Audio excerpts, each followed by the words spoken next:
அக்ரிமெண்ட்டில் மொதல் பேஜ் பார்த்தோம், ரெண்டாவது பேஜ் பார்த்தோம், இது மூணாவது பேஜ். இந்த பேஜில் மொதல் பாயிண்டில் பிளானில் ஏதாச்சும் ஆல்ட்ரேஷன் ஆகுதுன்னா அதுக்குரிய ரேட்டு தனியாக தான் சார்ஜ் பண்ணப்படும்.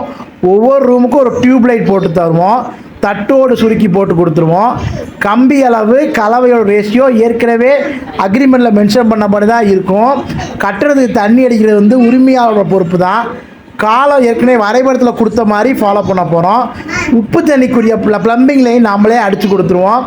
ஒயிட் வாஷை பொறுத்த வரைக்கும் 2 கோடு பட்டி, 1 கோடு ப்ரைமர், 2 கோடு கலர் அடித்து கொடுத்துருவோம். மின் இணைப்பு, மின் கட்டணம், மோட்டாரு, போரு, மாநகராட்சி வேலை, பெயிண்டிங் வேலை உரிமையாளர் பொறுப்பு தான்.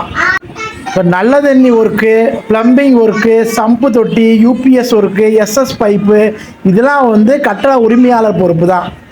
இதுதான் அக்ரிமெண்ட்டோட மூணாவது பேஜ். இதில் ஸ்கொயர் ஃபீட் மென்ஷன் பண்ணால் அவ்வளோதான்.